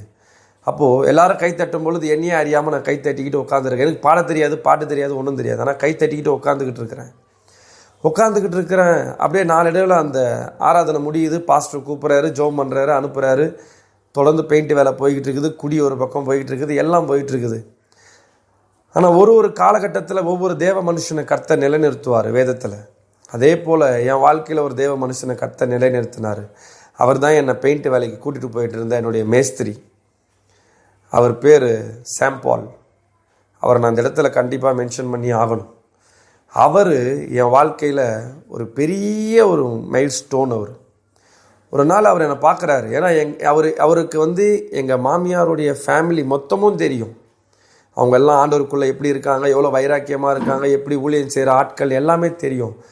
என்ன நோட் பண்ணுறாரு, நான் வேலை செஞ்சுக்கிட்டே இருக்கிறேன், பெயிண்ட் வேலை பார்க்க போட்டுக்கிறேன், வேலை செஞ்சுக்கிட்டே இருக்கிறேன், வேலை முடிஞ்சோன்னு நான் அட்வான்ஸ் கேட்குறேன், அட்வான்ஸ் வாங்கிட்டு போய் குடிக்கிறேன். அவர் என்னை நோட் பண்ணிக்கிட்டே இருந்து என்னை ஒரு நாள் கூப்பிட்டு ஒரு டீ கடையில் உட்கார வச்சு, இதே தேனாம்பேட்டையில் கணேசபுரம்ன்ற அந்த ஸ்ட்ரீட்டில் ஒரு டீ கடை இருக்குது, அந்த டீ கடையில் உட்கார வச்சு பஜ்ஜி வாங்கி கொடுத்து, டீ வாங்கி கொடுத்து, அவர் என்னை பார்த்து கேட்ட ஒரே ஒரு கேள்வி, இயேசுனா யாருன்னு தெரியுமாப்பா அப்படின்னாரு. நான் சொன்னேன் 10-11 அவர் ஒரு தெய்வங்க. ஏன்னா நான் எல்லாமே பண்ணவேன். மாரியாத்தா கோயிலுக்கு கூழ் ஊற்றுனவன், விநாயகர் சதுர்த்திக்கு உண்டியலில் காசு வசூல் பண்ணி விநாயகர் சதுர்த்தி கொண்டாடினவன், எல்லா சேட்டையும் பண்ணவன் நான். நான் சொன்னேன், அவர் 10-11 அவர் ஒரு தெய்வம். எப்படி எல்லா தெய்வமும் இருக்கோ அதே போல் இயேசுவும் ஒரு தெய்வம், அவ்வளோதானே அப்படின்னு. உங்கள் மாமியார் எப்படிப்பட்ட குடும்பம் தெரியுமா அப்படின்னாரு. எல்லாம் ஆண்டவருக்குள்ளே இருக்கிறாங்க, நல்லா ஜெபம் பண்ணுறாங்க, அவ்வளோதான், அதில் என்ன இருக்குது. அப்படிப்பட்ட குடும்பத்தில் போயிட்டு நீ இப்படி குடிக்கிறியப்பா அப்படின்னாரு. அது என்னால் விட முடியலங்க, நான் என்ன பண்ணட்டும். பாக்கு போடுறிய, அதையும் விட முடியல, நான் என்ன பண்ணட்டும். அப்போது ஒரு அரை மணி நேரம் அந்த டீ கடையில் உட்கார வச்சு, அரை மணி நேரம் இல்லை, கிட்டத்தட்ட 1 மணி நேரம் உட்கார வச்சு டீ வாங்கி கொடுத்து, பஜ்ஜி வாங்கி கொடுத்து. அவர் யாரோங்க, அவர் எனக்கு சொல்லணும்னு அவசியம் கிடையாது. கிறிஸ்துவின் அன்பு என்னன்றதை நான் உங்களுக்கு சொல்லிக்கிட்டு இருக்கிறேன். ஏன்னா அவர் யாரோ, வேலைக்கு வந்தியா, வேலை செஞ்சியா, முடிஞ்சுதா, கிளம்பி போப்பான்னு அவர் போயிட்டுருக்கலாம். ஆனால் அவர் என்னை கூப்பிட்டு இப்படிலாம் சொல்லணும்னு அவசியம் இல்லை. வேதம் சொல்லுது, ஒரு இடத்தில் அன்பு கூறுவது போல பிறரிடத்துலையும் அன்பு கூறுவாயாக. அப்போது அவர் என்னை கூப்பிட்டு சொல்கிறாரு, என்னை உட்கார வச்சு அவர் பேசுகிறாரு. இயேசு யார், இயேசு இந்த உலகத்திற்கு எதற்காக வந்தார், இயேசு 10-11 தெய்வமா இல்லை அவர் ஒருத்தர் தான் தெய்வமா என்பதை அவர் என்னோடு கூட பேசினார். பாருங்கள் எனக்கு பிரியமானவர்களே, அவருக்கும் ஒரு சம்மந்தமும் கிடையாது. அவர் எனக்கு ஒரு வேலை கொடுக்குற முதலாளி வேலை கொடுத்தாரு, வருமானம் சம்பளம் கொடுக்க போகிறார், நான் போகிறேன். ஆனால் இயேசுவின் அன்பை எனக்குள்ள ஆழமாக விதைக்கிறார். அவர் சொல்ல சொல்ல சொல்ல என் இருதயத்துக்குள்ளே ஏதோ ஒரு உணர்வு வருது. ஆனால் என்ன பண்ணுது தெரியுமா, அதை ஏற்க மனம் மறுக்குது. இவர் சொல்லி நம்ம என்ன கேட்கறது, நம்ம எப்போ இருக்கிற மாதிரி தான் இருக்கணும் அப்படின்னு சொல்லி மாம்சத்தோடு அந்த போராடுது. அப்போது அவர் சொல்லிட்டு சரிப்பா அப்படின்னு சொல்லி கிளம்பி போயிட்டார். நான் எப்பவும் போல் பஸ்ஸை பிடிச்சி வீட்டுக்கு வந்துட்டேன். வந்த பிறகு நான் எப்போவுமே வரும்பொழுதே எதனா ஒரு இடத்துல நின்று ஒரு கட்டிங் சாப்பிட்டு தான் வருவேன். ஆனால் அன்றைக்கி எனக்கு தோணவே இல்லை. சரி வந்துட்டோம், வீட்டுக்கு வந்துட்டோம், பார்த்துக்கலாம், நாளைக்கு பார்த்துக்கலாம் அப்படின்னு சொல்லிட்டு விட்டுட்டேன். ஆனால் நீங்கள் பாருங்கள், அதுக்கு அடுத்த நாளில் இருந்து இது சொல்கிறது நம்பத்தகுமா அதெல்லாம் எனக்கு தெரியாது. ஆனால் சத்தியத்தை சத்தியமாக சொல்கிறேன், அடுத்த நாளில் இருந்து அந்த பாக்கு போடணுன்ற எண்ணமே வரலைங்க. சிகரெட்டு பிடிக்கணுன்ற எண்ணமே வரலை. வேலை முடிச்சுட்டு அதே முதலாளி அதே அட்வான்ஸ் கொடுக்குறாரு, அதே பஸ் ஸ்டாண்டில் இறங்குறேன். பஸ் ஸ்டாண்டுக்கு பின்னாடியே ஒயின் ஷாப் இருக்குது. அந்த ஒயின் ஷாப்புக்கு போகணுன்னு தோணுது, ஆனால் போக முடியல. கடைசியாக அந்த இடத்துல போகலான்னு முடிவு பண்ணுறேன், எனக்கு போக பிடிக்கலை. அங்கேருந்து நேராக வீட்டுக்கு வரேன். என் மனைவிக்கு ஒரே சந்தோஷம். குடிக்காமல் வந்திருக்கிறாரு, 2 நாளாக குடிக்காமல் வராரு, வாங்குகிற அட்வான்ஸை அப்படியே கையில் கொடுக்குறாரு அப்படின்ட்டு ஒரே சந்தோஷம். நீங்கள் பாருங்கள், வெறும் 1000 ரூபாங்க வீட்டு வாடகை. அந்த வீட்டு வாடகை கொடுக்க முடியாமல் அவ்வளோ அசிங்கப்படுவோம், கூனி குறுகுவோம், தலை குனிஞ்சு நிற்போம். அந்த அந்த அந்த வீடு எப்படி தெரியுமா இருக்கும், நீங்கள் அப்படியே ஆச்சரியப்படுவீங்க. மல்லாக்க படுத்து பார்த்தீங்கன்னா சூரியன் தெரியும். மழை பெஞ்சா மழை மொத்தமாக வீட்டுக்குள்ளே தான் இருக்கும். ஏன்னா கூரை வீடுன்னு தான் பேர், ஆனால் மேலே என்ன இருக்காது, கூரையே இருக்காது. மழை பெஞ்சுதுன்னா கணுக்கால் அளவு தண்ணியில் உட்காந்துக்கிட்டு இருப்போம். அப்படிப்பட்ட சூழ்நிலை தான் அந்த வீட்டில் இருந்தோம். ஏன்னா அந்த வீட்டுக்கு கொடுக்க வாடகை கூட வருமானம் இருக்காது. ஏன்னா வாங்குற வருமானத்தில் நான் என்ன பண்ணிவிடுவேன், குடிச்சிடுவேன். ஆனால் நாளடைவில் என்னாச்சு தெரியுமா, அந்த குடியின் ஆவி விலகுது. நானே என் மனைவிகிட்ட சொல்கிறேன், இந்த மாதம் ப்ரேயர் எப்போ பாஸ்டிங் ப்ரேயர் போகலாம் அப்படின்ட்டு அவங்க கூட ப்ரேயருக்கு போகிறேன். போக போக போக போக அந்த இடத்துல போக போக ஜெபிக்க, எல்லாரும் ஜெபம் பண்ணும்போது எனக்குள்ள ஒரு ஆசை வருது, நானும் ஜெபிக்கணும். இப்போது நானே என்ன பண்ணுறேன் தெரியுமா, ஜெபிக்கணும்னு வாஞ்சப்படுறேன், பாடணும்னு ஆசைப்படுறேன். தொடர்ந்து 3 மாதம் கண்டினியூஸாக அந்த பாஸ்டிங் ப்ரேயருக்கு போயிட்டே இருக்கிறேன். அந்த இடத்துல போன உடனே 3வது மாதம் முடிஞ்சு 4வது மாதம் நான் போகிறேன். அங்கே இருந்த ஊழியக்காரர் கேட்குறாரு, அவர் பாஸ்டர் ஐஜி இமானுவேல் வெற்றி அப்படின்றது தான் அந்த ஊழியக்காரருடைய பேர். ரொம்ப என்ன சொல்கிறது, கர்த்தருக்காக வைராக்கியமாக விசுவாசமாக இப்போ அவர் இல்லை, கர்த்தருக்குள் நித்திரை அடைந்துட்டாங்க. ஆனால் அந்த ஊழியக்காரர் திடீர்னு சொல்கிறார், இந்த மாதிரி ஊழியம் செய்யணும்னு யாரெல்லாம் விருப்பப்படுறீங்க உங்கள் கையை தூக்குங்க அப்படின்னு சொல்கிறாரு. சத்தியமாக சொல்கிறேன், அது வரைக்கும் ஊழியம்னாலே எனக்கு என்னென்னு தெரியாதுங்க. ஊழியம்னா என்ன அப்படின்லாம் எனக்கு தெரியாது. நான் இயேசுவையே 10-11 நினச்சவன் நான். எனக்கு ஊழியம்னா என்னன்னு தெரியாது. ஆனால் என்னையே அறியாமல் என் கையை தூக்கிட்டேன். கையை தூக்கிட்டு ஊழியம் செய்கிறதுக்கு ஒப்பு கொடுங்க அப்படின்னு சொல்லி கையை தூக்கும் பொழுது நான் கையை தூக்கிட்டேன். அந்த இடத்துல நின்று ஜெபம் பண்ணுறாங்க. இந்த கையை தூக்கி இருக்கிற சகோதர சகோதரிகள் எல்லாரையும் நான் பிரதிஷ்டை பண்ணுறேன், இவங்க எல்லாரும் கர்த்தருக்காக ஊழியம் செய்யணும்னு சொல்லி ஜெபம் பண்ணுறாங்க. அப்போது இந்த ஊழியம் செய்யணுன்ற வாஞ்சை எப்படி வந்தது, அது ஏன் நான் கை தூக்குனேன் அப்படின்றது இன்றைக்கு வரைக்குமே எனக்கு தெரியாது. ஆனால் கையை உயர்த்தினேன். பாருங்கள் பிரியமானவர்களே, என்னோட கூட சேர்ந்த 6 பேர் அன்றைக்கி கைகளை உயர்த்தி அன்றைக்கி ஊழியத்திற்கென்று ஒப்பு கொடுத்தாங்க. ஆனால் அதில் 5 பேர் அந்த சபையில் ஊழியம் செய்ய முடியாத அளவுக்கு வெளியேறினார்கள். ஆனால் அதே சபையில் அதே ஊழியத்தில் கிட்டத்தட்ட 6 வருட காலம் கர்த்தருடைய கிருபையினால் அவருக்கு உடன் ஊழியனாக இருந்து அந்த இடத்துல ஊழியம் செய்ய கர்த்தர் கிருபை செய்தார். ஊழியம்னா என்னன்னே தெரியாதுங்க, பைபிள் தெரியாது, பைபிள் மேலே பொய் சத்தியம் பண்ணவன், பைபிளை எட்டி காலில் உதைச்சவன், பைபிள் அது ஒரு பொருட்டாகவே மதிக்காதவன். ஆனால் அந்த வேதத்தை சுமந்து ஊழியம் செய்வதற்கு என்னை அர்ப்பணிக்க கர்த்தர் என்னுக்குள் ஏவினார். அப்படி தான் சொல்லணும். ஏன்னா எனக்கு நான் தான் சொல்கிறேன் பாருங்கள், எனக்கு ஊழியம்னா என்னென்னு தெரியாது. ஆனால் ஜெபிக்க தெரியாத என்னை ஜெபிக்க வைத்தார், பாட தெரியாத என்னை பாட வைத்தார். ஆராதனை என்றால் என்னன்னே தெரியாது. நான் சொன்னேன் பாருங்கள், எதுக்கு குதிக்கிறாங்க எதுக்கு கத்துறாங்க அப்படின்னு ஆச்சரியமாக பார்த்த என்ன ஆராதனை நடத்தும்படி கர்த்தர் கொண்டு போனார். பைபிளில் இருக்கிற ஒரு வசனம் தெரியாது. எல்லாம் சின்ன வயசில் அந்த சண்டே கிளாஸில் படித்ததோடு சரி, அவ்வளோதான். நமக்கு தெரிஞ்ச ஒரே வசனம், ஆத்மாவே கர்த்தரை ஸ்தோத்திரி, என் முழுவலுமே பரிசுத்த நாமத்தை ஸ்தோத்திரி. ஏன்னா சபை முடிய போகுதுன்ற சந்தோஷம் சின்ன வயசில், அவ்வளோதான் தெரியும். அப்போது சபையை வசனத்தை எடுத்து போதிக்கிற ஒரு பிரசங்கிக்கிற அளவுக்கு கர்த்தர் உடன் ஊழியராக இருக்கும் போதே பயன்படுத்த ஆரம்பிக்கிறார். அப்போ பாருங்கள், இந்த உடன் ஊழியராக ஆகிட்டோம், சபைக்குள்ளே நடந்துக்கிட்டே இருக்கிறோம், எல்லாம் நடந்துக்கிட்டே இருக்குது. ஆனாலும் என் வாழ்க்கையில் ஒரு குறை இருந்துக்கிட்டே இருக்குது. என்ன தெரியுமா? பாவத்தை விட்டாச்சு, குடியை விட்டாச்சு, கஞ்சாவை விட்டாச்சு, சிகரெட்டை விட்டாச்சு, போதை வஸ்துக்களை விட்டாச்சு. உலகத்தின் பாவத்தில் இருந்த போது கூட்டம் கூட்டமாக இருந்தாங்க பாருங்கள் நண்பர்கள், அவர்களை எல்லாம் விட்டாச்சு, எல்லாம் விட்டாச்சு. ஆண்டவருக்குள்ளே வைராக்கியமாக நிற்கிறேன், கர்த்தரை வைராக்கியமாக பிடிச்சிக்கிட்டு நிற்கிறேன். ஆனாலும் என் வாழ்க்கையில் ஒரு குறை இருந்துக்கிட்டே இருக்குது. எங்களுக்கு கல்யாணம் ஆனது 2010, 2016 வரைக்கும் எங்களுக்கு குழந்தை கிடையாது. அநேக வார்த்தைகள் காதுபட கேட்குறோம். பைபிளை தூக்குதுங்க, எப்போ பார்த்தாலும் ஊழியன் ஓடுதுங்க, ராத்திரியில் ஓடுதுங்க, பகலில் ஓடுதுங்க.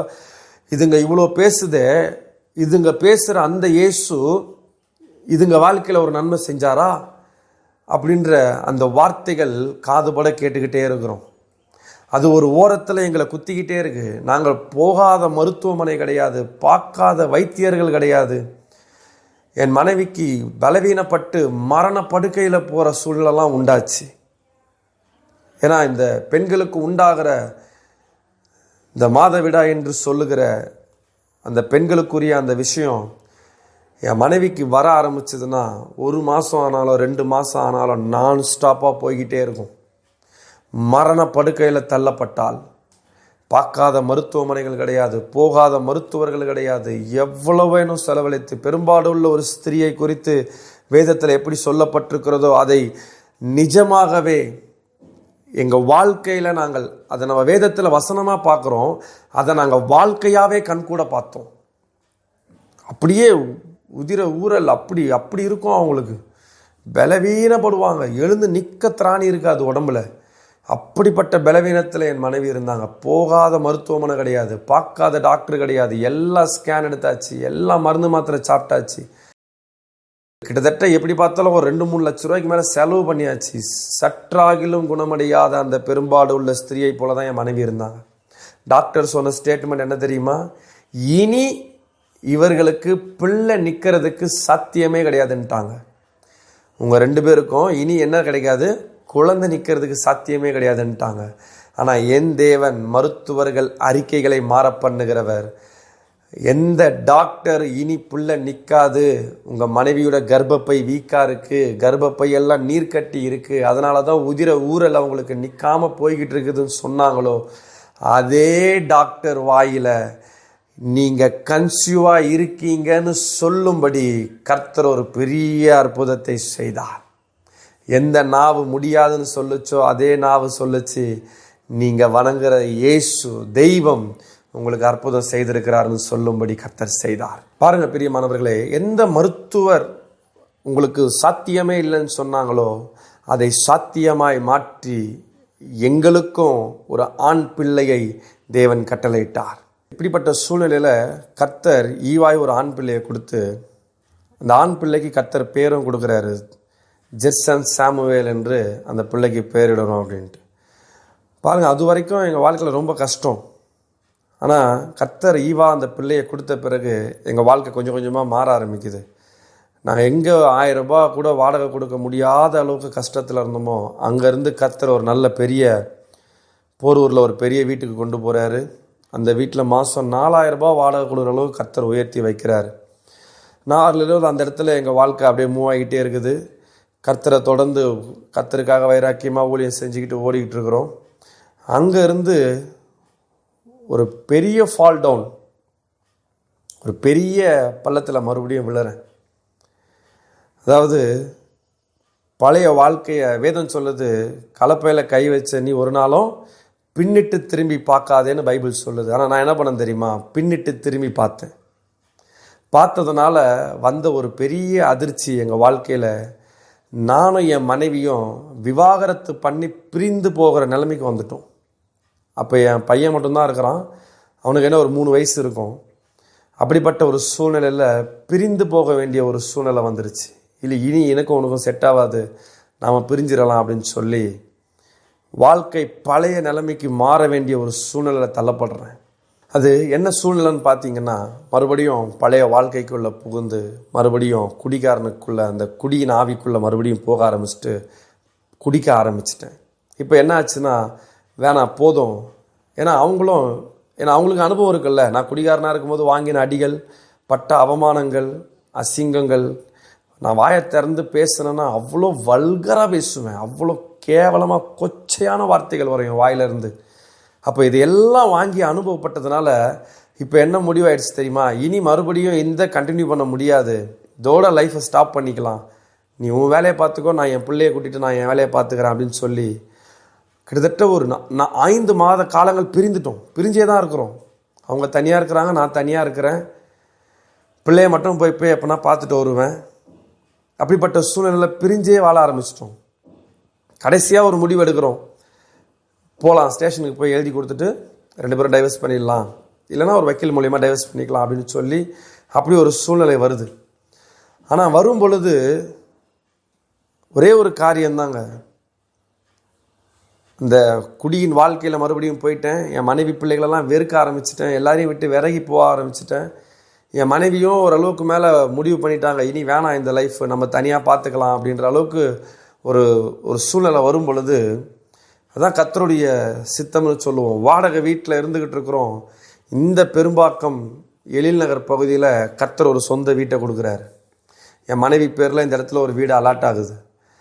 அலாட் ஆனோடனே அவங்க சொல்கிறாங்க, இனி நம்ம இங்கே வாடகைலாம் கொடுத்துட்டு என்னால் இருக்க முடியாது, நீயும் இந்த மாதிரிலாம் இல்லை, நீ என்னை விட்டு பிரியணும்னு முடிவு பண்ணிட்ட, எனக்கு ஆண்டவர் கொடுத்த வீடு இருக்குது, நான் அங்கே போயிடுறேன் குழந்தைய கூட்டிக்கிட்டு அப்படின்னு சொல்கிறாங்க. நீங்கள் பாருங்கள், கையில் பச்சை குழந்தை 2-3 வயசு கூட இல்லைன்னு நினைக்கிறேன் என் பையனுக்கு.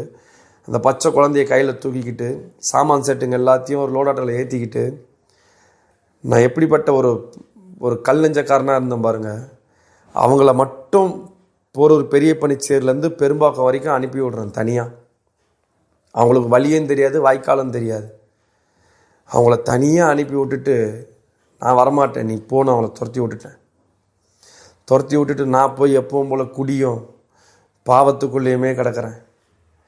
ஆனால் ஒரு நாள் ஏதோ ஒரு உணர்வு, என்னையே அறியாமல், என்னடா இவன் விழுந்து எழுந்திருக்கிறானே அப்படிலாம் கிடையாது, ஒரு உணர்வு வந்து என் மனைவிக்கு ஃபோன் பண்ணி அழறேன். நான் பண்ணது பெரிய தப்பு, நான் அதை புரிஞ்சுக்கிட்டேன், நான் மறுபடியும் வரேன், என்னை சேர்த்துப்பியா அப்படின்னு சொல்லி என் மனைவிக்கிட்ட கேட்குறேன். அவங்க ஓன அழுகுறாங்க ஃபோனில். அழுதுட்டு அவங்க சொன்னாங்க, நீ திரும்ப வா, எல்லாத்தையும் மறந்துடலாம், நம்ம மறுபடியும் ஒரு புதிய லைஃப் ஸ்டார்ட் பண்ணலாம் அப்படின்னு சொல்லிவிட்டு நான் நேராக மறுபடியும் அங்கேருந்து புறப்பட்டு வரேன். வந்து என் மனைவி காலில் விழுந்து அழுதேன், நான் பண்ண தப்பு, என்னை மன்னிச்சிரு அப்படின்னு சொல்லி என் பிள்ளையோட மனைவியோடும் ஒப்புரவாகி செய்த எல்லா பாவத்தையும் மறுபடியும் விட்டுட்டு. ஆனால் இந்த முறை என்ன பண்ணலை தெரியுமா, நான் ஆண்டவர்கிட்ட சொன்னேன், ஆண்டவரே நான் சபைக்கு வரேன், உன்னை தேடுறேன், இனி எந்த பாவமும் செய்ய மாட்டேன், உயிரே போனாலும் இனி ஊழியம் மட்டும் செய்யவே மாட்டேன் ஆண்டவரே அப்படின்னு சொல்லி வைராக்கியமாக இருந்தேன். ஊழியம் செய்யக்கூடாதுன்றதில் வைராக்கியமாக இருந்தேன். ஏன்னா விழுந்துட்டேன், அவமானப்பட்டுட்டேன், ரொம்ப அசிங்கப்பட்டுட்டேன். ஏன்னா ஊழியக்காரனா வேதத்தை தூக்கி சுமந்தேன், ரெவரண்ட் கிராஜுவேஷன் வாங்கினேன், எல்லாம் பண்ணிவிட்டு போய் மறுபடியும் புதேல்னு சாக்கடையில் விழுந்த மாதிரி விழுந்துட்டேன். பன்னியை இழுத்துன்னு வந்து கழுவி நறுமணமாக வச்ச பன்னி மறுபடியும் சேத்துல விழுந்த கதையா, என்னை கர்த்தர் உளையான சேற்றிலிருந்து தூக்கி எடுத்து என்னை வாசனை திரவமாய் மாற்றி வைக்கிற நேரத்தில் மறுபடியும் போய் சேத்துலேயே விழுந்துட்டேன். அதனால் ஆண்டவர்கிட்ட சொன்னேன், இனி என்ன ஆனாலும் ஊழியம் செய்ய மாட்டேன் ஆண்டவரே, அதை மட்டும் விட்டுருங்க, நான் ஜெபிக்கிறேன், ஆலயத்துக்கு வரேன், உண்மை தேடுறேன், எல்லாம் பண்ணுறேன், உலக பாவம் பின்னாடி போக மாட்டேன், ஆனால் ஊழியத்தின் பின்னாடியும் போக மாட்டேன்னு சொல்லி வைராக்கியமாக இருந்தேன். ஆனால் பாருங்கள், அழைத்தவர் உண்மை உள்ளவர், என் நினைவுகள் அவருடைய நினைவுகள் அல்ல. அவர் என்ன பண்ணார் தெரியுமா, மறுபடியும் 2020 இதே பெரும்பாக்கம் எழில் நகர் பகுதியில் ஊழியத்தை ஆரம்பிக்க வைக்கிறார். ஊழியத்தை ஆரம்பிக்கிறோம், மாதம் ஒரு கூட்டம் நடத்த ஆரம்பிக்கிறோம். நாளடைவில் அந்த கூட்டம் சபையாய் மாறுது. தேடி வந்தார் இயேசு ஊழியங்கள், தேடி வந்தார் இயேசு சபையாய் மாறுது. எத்தனை ஆத்துமாக்களை வைத்து அந்த சபையை ஆரம்பிச்சோம் தெரியுமா? ஒரே ஒரு ஆத்துமாவை வைத்து அந்த சபையை ஆரம்பித்தோம். அந்த ஒரு ஆத்துமாவை வச்சு 2 வருஷத்துக்கு மேலே சபை நடத்திக்கிட்டே இருந்தோம். வாரமானா அந்த ஒரே ஆத்துமா தான். நானும் சோர்ந்தே போக மாட்டேன். அந்த ஒரே ஆத்துமாக்களுக்கு பாடுவேன், அந்த ஒரே ஆத்துமாக்கு ஆராதனை நடத்துவேன், அந்த ஒரே ஆத்துமாக்கு முடிஞ்சது 1/2 மணி நேரத்துக்கு மேலே சத்தியத்தை பிரசங்கம் பண்ணுவேன். எனக்கு அந்த ஒரு ஆத்மா முக்கியம் இல்லை. என் கண்ணு முன்னாடி நான் எப்போவுமே 1000 பேர் உட்காந்துக்கிட்டு இருக்கிற மாதிரி தான் பார்ப்பேன். எனக்கு அந்த ஒரு ஆத்மா தான் கடைசி வரைக்கும்னாலும் பரவாயில்ல ஆண்டவரே, அந்த ஒரு ஆத்மாவாகிலும் பரலோகத்துக்கு கொண்டு போய் சேர்த்துடணுன்ற வைராக்கியத்தில் ஊழியம் செஞ்சேன். ஆனால் நாளடைவில் பாருங்கள், கர்த்தர் ஆத்துமாக்களை கொடுத்தார், ஊழியத்தை ஆசீர்வதித்தார், சபையை ஆசீர்வதித்தார். நான் சொன்னேன் பார்த்தீங்களா, இங்கே வரும் பொழுது எப்படி தெரியுமா வந்தோம்? ஒரே ஒரு லோடாட்டோ, 10 சாமா, ஒரே ஒரு ஸ்டவ்வு, 2 பக்கெட்டு, இவ்வளோ தான். இதுதான் நாங்கள் கொண்டு வந்த சாமான் இந்த வீட்டுக்கு. ஆனால் கர்த்தருடைய கிருபையினால் இந்த வீட்டில் இருந்து இப்போ நாங்கள் வெளியே போனோன்னா ஒரு லோடாட்டோ இல்லை, 3 லோடாட்டோ வச்சாலும் என் வீட்டில் இருக்கிற சாமான் ஏற்ற பத்தாது. கர்த்தர் அந்த அளவுக்கு ஒரு பெரிய ஆசீர்வாதத்தை கொடுத்தாரு. அதே போல் எப்படி ஒரே ஒரு குழந்தையே பிறக்காதுன்னு சொன்னாங்களோ, ஆண் பிள்ளையை கொடுத்து சரியாய் 5 வருடம் கழித்து கர்த்தர் ஒரு அழகான பெண் பிள்ளையையும் கொடுத்தார். ஆச்சரியமே என்னன்னா, மருத்துவர்கள் அறிக்கைகள் பொய்யாய் மாறினது என் பரிகாரியாக இயேசுவுக்கு முன்னாடி. எந்த டாக்டர் பிள்ளையை பிறக்க பாசிபிள் இல்லைன்னு சொன்னாங்களோ, ஒரு பிள்ளை இல்லை, கர்த்தர் 2 பிள்ளைகளை ஈவாய் கொடுத்தார். பொருளாதாரத்தில் ஆசீர்வதித்தார். 1000 ரூபாய் வாடகை கொடுக்க முடியாத என்ன கர்த்தர் 1000ங்களை தாண்டி வருமானங்களை கொடுத்து ஆசீர்வதித்தார். எல்லைகளை பெரிதாக்கினார். ஊழியத்தை ஆசீர்வதித்தார். இன்றைக்கும் ஊழியத்தில் அநேகரை ஆசீர்வதித்து வருகிறார். இந்த ஊழியத்தில் கர்த்தர் பயன்படுத்தி வருகிறார். அது மட்டும் இல்லை, கர்த்தருடைய பெரிதான கிருபையினால் என் படிப்புக்கும் சம்பந்தமே இல்லாத வேலை ஸ்தலங்களில் கர்த்தர் கொண்டு போய் நிறுத்தினார்.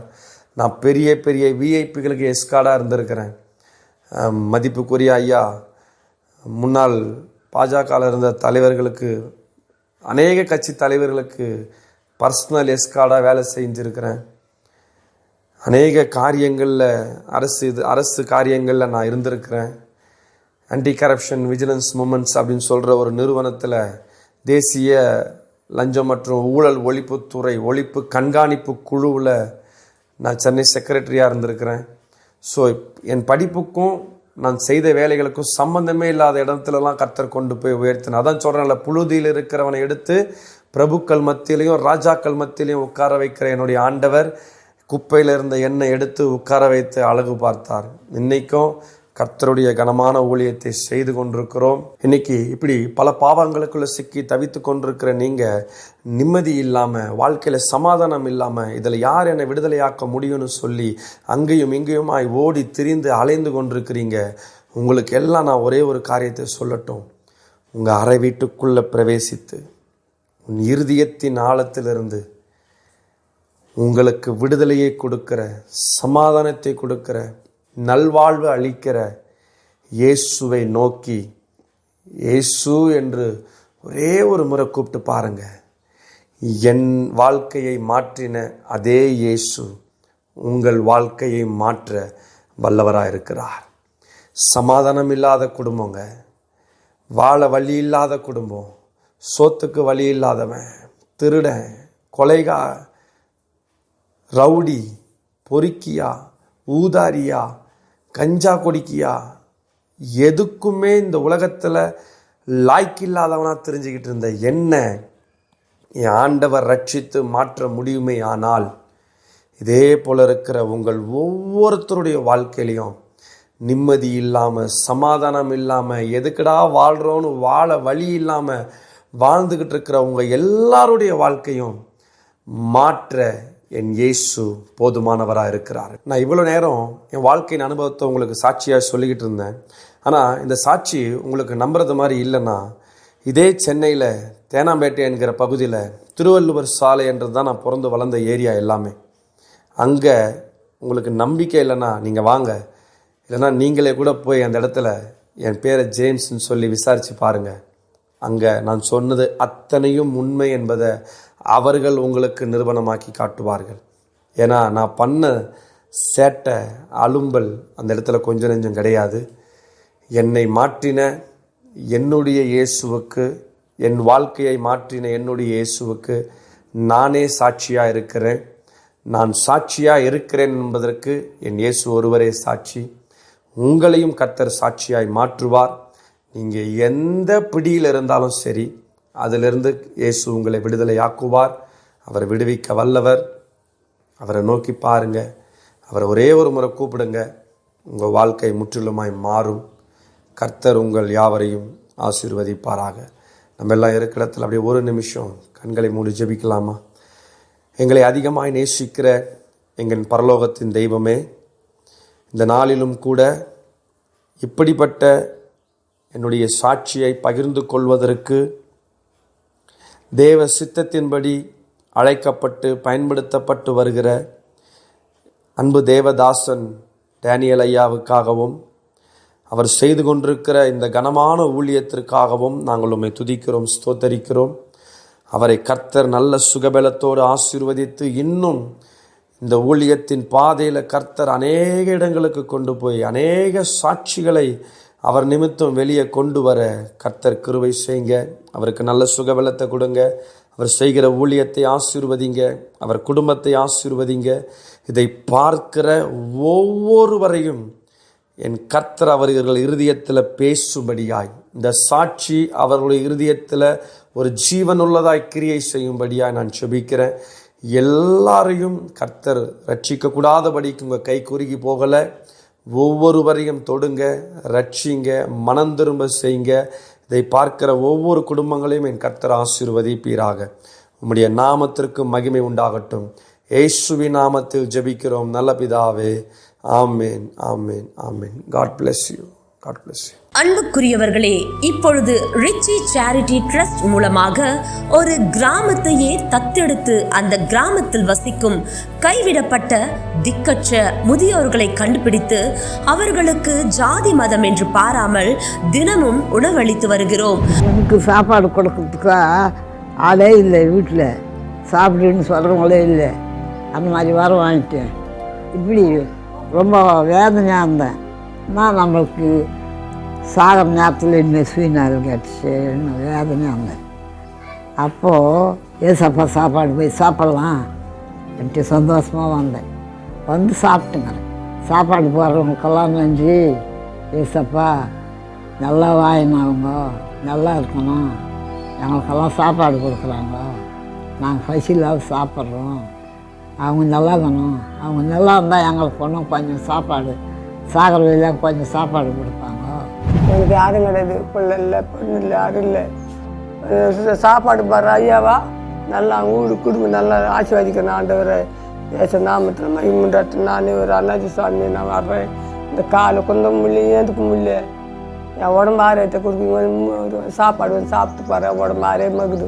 ஏசப்பா, எனக்கு இதுதான் துணை, எனக்கு யாரும் கிடையாது. இந்த சாப்பாட்டில் தான் நான் வாழ்ந்து சாப்பிட்டு போய் பார்த்துக்கிறேன். அதான் ஏசப்பா, உனக்கு நன்றி, கொடியான நன்றி ஏசப்பா. அன்பானவர்களே, வேதம் சொல்லுகிறது, இரக்கமுள்ளவர்கள் பாக்கியவான்கள், அவர்கள் இரக்கம் பெறுவார்கள் என்று. நன்மை செய்ய உனக்கு திராணி இருக்கும்போது அதை செய்யத்தக்கவர்களுக்கு செய்யாமல் இராதே என்றும் வேதம் சொல்லுகிறது. அது மட்டும் இல்லைங்க, ஏழைக்கு இறங்குகிறவன் கர்த்தருக்கு கடன் கொடுக்கிறான் என்றும் வேதம் சொல்லுகிறது. உங்களுக்கு ஒரு அன்பான வேண்டுகோள், நீங்களும் இது போன்ற அநேக கிராமங்களில் ஒருவேளை உணவு கூட இல்லாமல் முதியோர்கள் கஷ்டப்பட்டு வருகிறார்கள். இந்த கைவிடப்பட்ட முதியோர்களுக்கு உணவளிக்க விருப்பமுள்ளவர்கள் இந்த மகத்தான ஊழியத்தில் இணைந்து கொள்ள அன்புடன் அழைக்கிறோம். தொடர்புக்கு 7200713563. கர்த்தர் தாமே உங்களை ஆசீர்வதிப்பாராக. ஆமேன்.